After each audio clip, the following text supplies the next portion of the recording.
Hi everyone, I'm Catherine. I'm so excited to be here today. I think it is fantastic that your science fiction club has decided that you guys want to incorporate some print materials in addition to the movies and television and games that you guys already discussed. So I have 5 selections here for you today that I want to go over. Hopefully some, if not all of them, sound really interesting to you. So to begin, space. The final frontier. These are the voyages of the etc., etc.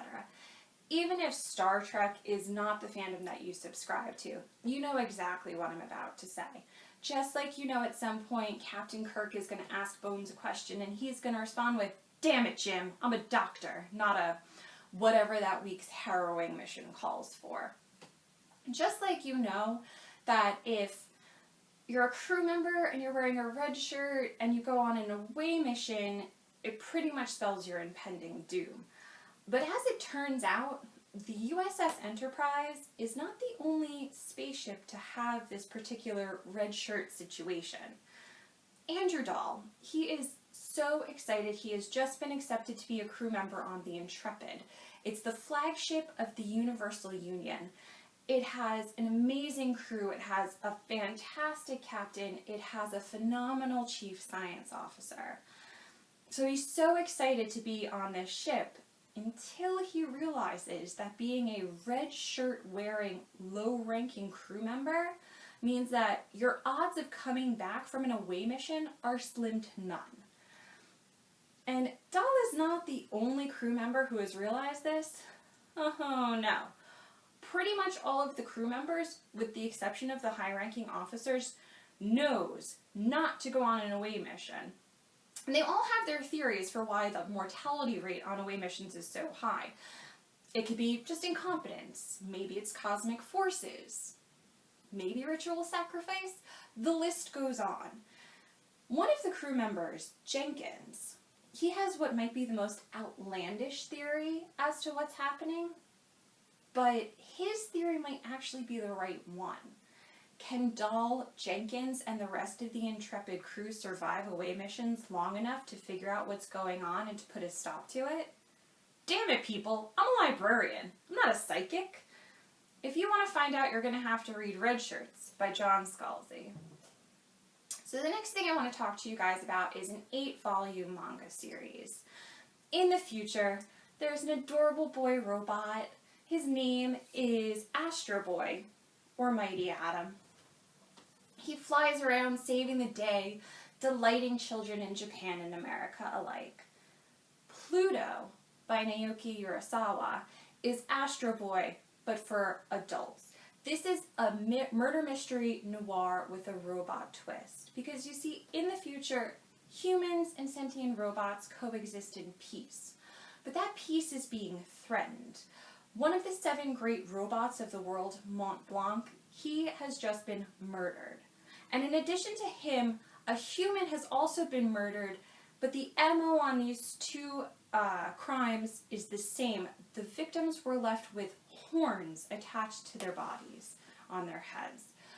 And so, Detective Geist of Europol, he's been called in to investigate what's going on, because not only are these high-profile victims, not only is this a disturbing MO, but the evidence so far is pointing to the killer being a robot. Robots do not kill humans.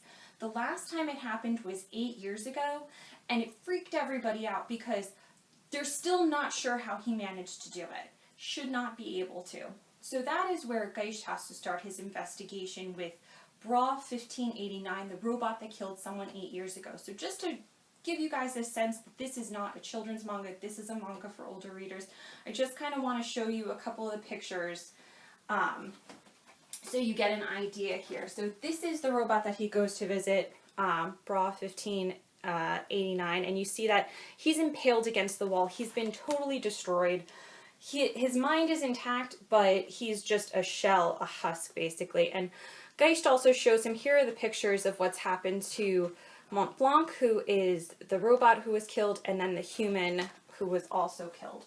So Geist goes to talk to him about this, and he comes away from this interview with two things. The first is that the killer's MO is linked to the god of death. Now, the god of death in European mythology is often depicted with horns on his head. And the god of death in Roman mythology is known as Pluto. And the second thing that he walks away with is that whoever this is, they're targeting humans, but they're also targeting the 7 great robots of the world. Now, Mont Blanc has been killed, so there are 6 left. And those 6 are North number 2, Brando, Hercules, Astro Boy, and Geist himself is actually robot number 6. So these robots, they have been humanity's friends, they have been supporters, they are the peacekeepers, they are national heroes. So everybody is freaked out by this and cannot figure out who or what would want to harm them. So Geist is looking into this, but as he digs deeper into this investigation, he's going to realize that something much more sinister is going on here, and he's going to have to race against this killer. If he wants to save humanity, if he wants to save the last great robots of the world, if he wants to save himself. So that's Pluto by Naoki Urasawa. And the next one that I want to talk to you guys about is Annihilation by Jeff Vandermeer. And I'm going to start with a quote from the beginning of the book. Our expedition was the first to enter Area X for more than 2 years, and much of our predecessors' equipment had rusted. Their tents and sheds little more than husks. Looking out over that untroubled landscape, I do not believe any of us could yet see the threat. But maybe the threat could see them, 4 of them. The 4-person expedition into Area X, the 12th expedition into Area X, an area along the coast of Georgia that has been abandoned by humanity for several decades. Now, the 4 in this expedition are all women, and we are never told their names. We are only given their titles within the expedition in order to identify them. They are the biologist, the anthropologist, the surveyor, and the psychologist. And upon getting to base camp in Area X, these 4 women discover a tower, or rather a set of spiral stairs leading into the dark earth. Now, these stairs have a set of words that are also trailing downwards. And they begin by saying, "Where lies the strangling fruit that came from the hand of the sinner." And these words are written in a glowing fungus, a living organism that the biologist cannot identify. And they continue on, the wording getting even weirder, even creepier as it follows these stairs into the darkness. Now, this tower is not on any of the maps that the 4 have for Area X, so they decide they are going to explore it. But this decision might actually be their undoing, because you see, Area X may have been abandoned by humanity for decades, but it is not devoid of life. And what Area X lets in, it does not easily let back out. And it definitely does not let anything back out unchanged. The 12th expedition into Area X might have thought that they were prepared, and you might think that you're prepared for their story, but nothing prepares you for Annihilation, the first book in the Southern Reach trilogy by Jeff Vandermeer. Now, the next book that I want to talk to you guys about is The Hike by Drew Magery. And it's like Alice in Wonderland if you replace a small girl with a middle-aged man named Ben. And if you replace all of the people and places and creatures that Alice encounters with... Let me start over. Ben, he's kind of your average guy. He has a wife, he's got 3 kids, he has a house, it's probably in the suburbs, he has a job. Sometimes the job calls for him to go on a business trip, and that's where we meet Ben. He is almost to his hotel, he has a business dinner there that night, and then he's going to go home the next day. But you know what? Ben gets there early. So he decides, such a beautiful area, he wants to go for a short hike. He asks at the front desk, and the clerk there says there aren't any paths for him to hike on. But Ben knows that can't possibly be true. It's a beautiful area. So he goes outside, and sure enough, he finds a path, and he starts his hike. And Ben expects that he is going to take a short hike, he's going to come back to his hotel room, he's going to take a shower, maybe he'll take a nap, he'll be ready in time for his dinner. What he doesn't expect is to encounter a man dragging the mutilated corpse of a child out of a shed, or for that man to be wearing the skinned-off face of a Rottweiler complete with ears. Ben does what any sensible person would do in that situation, gets the hell out of there. But the man gives chase. Does Ben get away from this crazed killer? Well, yeah, because I've just described the first 15 pages of a 300-ish page book. But now Ben is lost. Gone are the landmarkers that he had seen as he was first walking on his hike. His cell phone is telling him that it is searching for a signal. The only thing that he has left is this path that he is still on. So he follows it, which is a very good thing because there are not really very many hard, fast rules to whatever nightmare Ben has found himself in, except for stay on the path or you will die. So Ben stays on the path, but as he's on this path, he will encounter all manner of craziness. We're talking gigantic insects, a sexy but man-eating giantess, vampire, I think there's a zombie or two. Ben just wants to get off of this path. He wants to get back to his wife and his kids.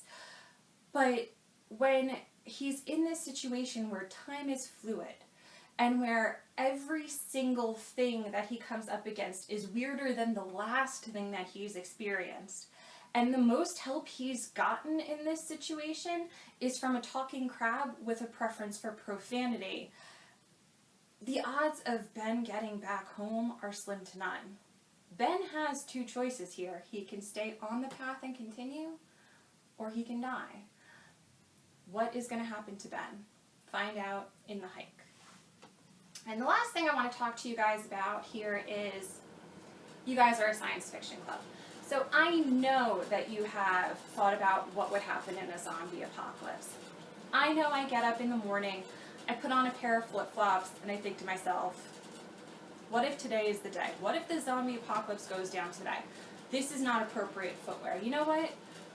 Put on a pair of sneakers, maybe throw some golf clubs in the trunk. I'm just saying. So I know I'm surrounded by like-minded people who have actually kind of thought about this. But have you ever thought about what would happen if you were bitten and became a zombie? Now I know I think our minds all go to the eating of human flesh and especially brains. But what would we do in our downtime? Well, we find out from the main zombie R in Isaac Marien's book Warm Bodies. Basically we find out that we don't do too much of anything. For starters, we can't remember our names past the first letter. We can't read, we can't write, we maybe can get out a word or two, and we don't remember anything from before we were zombies. Basically, we shuffle around all day, bumping into each other, kind of grunting. It is a thoroughly boring and thoroughly dismal life. Non-life. Undeath. Basically, the only reprieve here is eating human brains, because when a zombie eats a human brain, the zombie actually gets to relive the memories of whoever's brain it is. So R encounters such a brain out on basically the only thing that breaks up a zombie's monotonous undeath, which is hunting humans. But this brain that he finds, and the former girlfriend of the human whose brain it was, is going to trigger a change in R's dismal existence. A change not only for him, but potentially also for the dwindling human population and the rising zombie horde. Becoming a zombie might seem like the end, but maybe it isn't. Maybe it's the start of something different, something more.